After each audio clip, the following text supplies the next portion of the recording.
अस्सलाम वालेकुम friends, welcome to my YouTube channel literature by twins. दोस्तों, आज की इस वीडियो में हम डिस्कस करेंगे to the lighthouse by Virginia Woolf. ये एक 20th सेंचुरी का बहुत ही इम्पोर्टेंट नावल है जिसे लिखा था वर्जीनिया वुल्फ ने। तो नावल को शुरू करने से पहले वर्जीनिया वुल्फ की थोड़ी बायोग्राफी देख लेते हैं। Virginia Woolf was born on 25th January 1882 in England. She was an English writer, considered one of the most important modernist authors, and pioneers in the use of stream of consciousness as a narrative device. 20th century authors में Virginia Woolf को एक बहुत important position हासिल थी और इन्हें stream of consciousness as a narrative device technique use करने वाले तमाम तर ऑथर्स का पायनियर माना जाता है। देन हमारे पास इस नावल के कुछ की फैक्ट्स हैं। इसे लिखा था 1926 में लंदन में और इसे 1927 में पब्लिश करवाया गया था। उस वक़्त लिटरेरी पीरियड मॉडर्न पीरियड चल रहा था और टेक्निक जो इसमें इस्तेमाल की गई है वो है स्ट्रीम ऑफ कॉन्शियसनेस की। पॉइंट ऑफ व्यू इसका मल्टीपल पर्सपेक्टिव से रखा गया है और सेटिंग इसकी 1910 टू 1920 स्कॉटलैंड के अंदर रखी गई है। अब इस नावल को 3 पार्ट्स में डिवाइड किया गया है। सबसे पहला द विंडो, दूसरा टाइम पासिस और तीसरा द लाइट हाउस। अब हम एक नज़र इसके करैक्टर्स पर डाल लेते हैं। सबसे पहला करैक्टर है मिस्टर रैमसे। मिस्टर और मिसिज रैमसे ये हस्बैंड एंड वाइफ हैं। इनके 8 बच्चे हैं, एंड्रयू, जैस्पर, रॉजर, प्रू, रोज, नैन्सी, कैम और जेम्स। इसके बाद मिस्टर और मिसिज रैमसे के कुछ गेस्ट्स हैं जिनमें पॉल, मिंटा, विलियम बैंक्स, ये उनका एक ओल्ड फैमिली फ्रेंड है, और एंड पे है चार्ल्स टेंसले। ये जो चार्ल्स टेंसले है ये मिस्टर रैमसे का एक स्टूडेंट है। और लास्ट पे हमारे पास एक करेक्टर है लिली ब्रिस्को। ये एक यंग वुमेन है, यंग मेड है और पेंटर है रैमसे फैमिली में। तो ये सब तो था नावल का इंट्रोडक्शन, करेक्टर्स और की फैक्ट्स। अब हम इसकी समरी को डिस्कस करते हैं। तो इस नावल की शुरुआत होती है ठीक वर्ल्ड वार 1 से पहले से 1910 में। स्कॉटलैंड के अंदर एक जगह है हाइब्रिडीज नाम की, जहाँ पर ये एक फैमिली रहती है, रैमसे फैमिली। अब ये जो रैमसे फैमिली है ये अपने 8 बच्चों और 6 गेस्ट के साथ अपने समर हाउस में छुट्टियाँ मनाने के लिए आते हैं। जिस समर हाउस में ये छुट्टियाँ मनाने के लिए आते हैं उस समर हाउस के पास ही में एक बड़ा सा लाइट हाउस बना हुआ है, और ये लाइट हाउस समंदर में रात के वक्त जो कश्तियाँ भटक जाती हैं उन्हें डायरेक्शन दिखाने के लिए बनाए जाते हैं।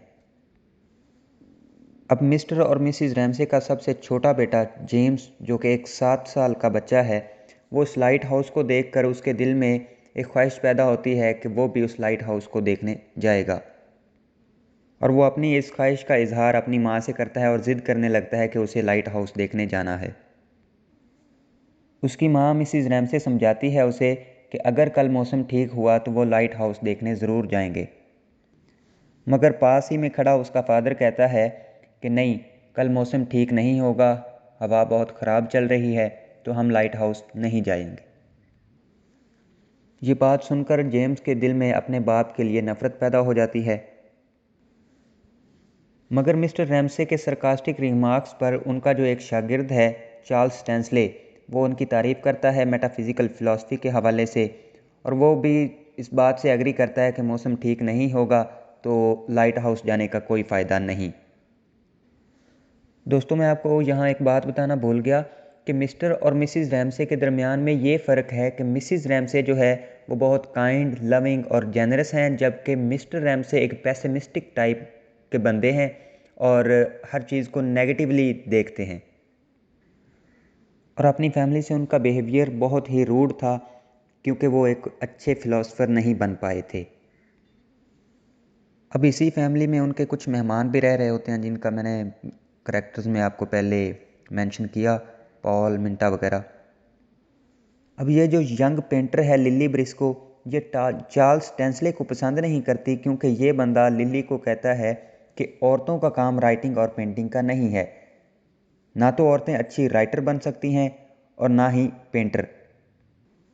ये बात सुनकर लिली को बहुत गुस्सा आता है, मगर दूसरी तरफ मिसिज़ रैमसे जो है वो बहुत ही उम्दा और नफीस औरत हैं, और साथ ही में वो ये चाहती हैं कि लिली जो है उनके एक फ्रेंड, फैमिली फ्रेंड जिसका नाम मैंने आपको बताया विलियम बैंक्स है, वो चाहती हैं कि लिली विलियम बैंक्स से शादी कर ले।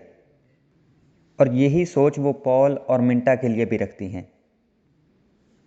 मगर लिली मिसिज़ रैमसे को साफ साफ मना कर देती है और कहती है कि मुझे अभी शादी नहीं करनी, मुझे अकेला रहना है और अपने ख्वाब पूरे करने हैं, यानी पेंटर बनना है। एक दोपहर जब लिली लॉन में बैठी अपनी पेंटिंग बना रही होती है, तो इस पॉल ने इस मिंटा को प्रपोज़ कर दिया। और दूसरी तरफ मिसिज़ रैमसे अपने छोटे बेटे जेम्स को समझा रही हैं कि अगर मौसम ठीक हुआ तो वो लाइट हाउस देखने जाएंगे, क्योंकि जेम्स ज़िद करके बैठा था कि उसे लाइट हाउस जाना ही जाना है। अब इसके बाद रात के खाने का वक्त होता है और ये पॉल और मिंटा ये मिस्टर और मिसिज़ रैमसे के 2 बच्चों को लेकर वॉक के लिए गए होते हैं, और मिसिज़ रैमसे को परेशानी लाक होती है कि वो अभी तक क्यों नहीं आए, और उन पर गुस्सा करती है। इतने में ये लोग पॉल और मिंटा वॉक से वापस आ जाते हैं और सभी लोग मिलकर खाना खाते हैं, और खाना खाने के बाद डाइनिंग रूम में चले जाते हैं।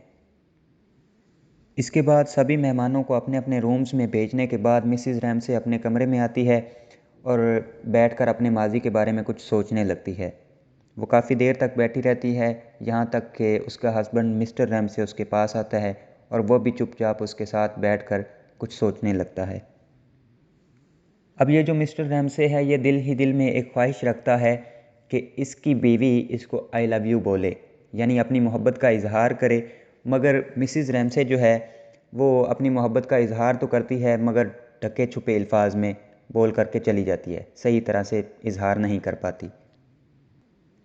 इस सब के बाद नावल में बहुत सारा वक्त गुजर जाता है, और आपको पता है कि वर्ल्ड वार 1 चल रही होती है 1914।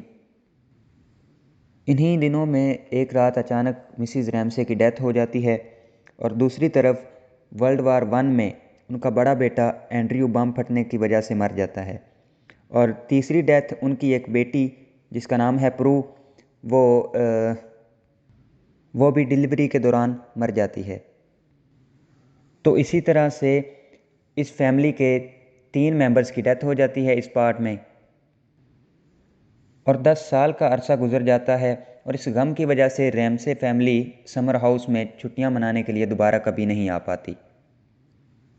पार्ट सेकंड में 10 साल गुजरने के बाद पार्ट थर्ड शुरू होता है, और ये लोग दोबारा समर हाउस जाते हैं छुट्टियां मनाने के लिए।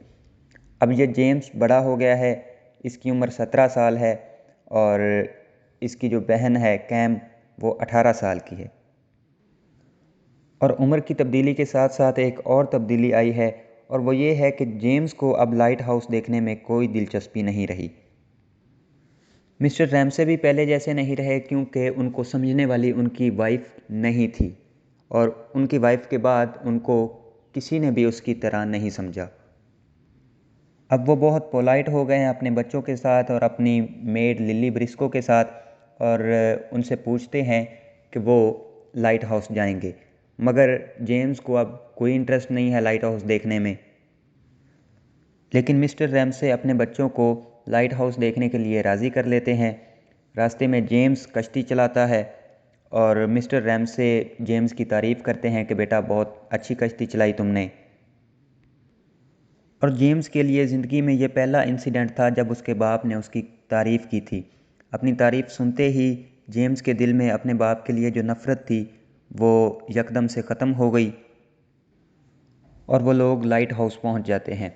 अब मिस्टर रैमसे खुश हैं कि उन्होंने जेम्स को लाइट हाउस लाकर अपनी बीवी की ख्वाहिश पूरी कर दी। और इधर दूसरी तरफ लिली ब्रिस्को समर हाउस में अपनी पेंटिंग भी मुकम्मल कर लेती है, और इसी के साथ ये नावल एंड हो जाता है। होप सो आपको वीडियो अच्छी लगी होगी। अगर वीडियो पसंद आए तो लाइक करें, शेयर करें, और चैनल को सब्सक्राइब करना मत भूलिएगा। अल्लाह हाफिज़।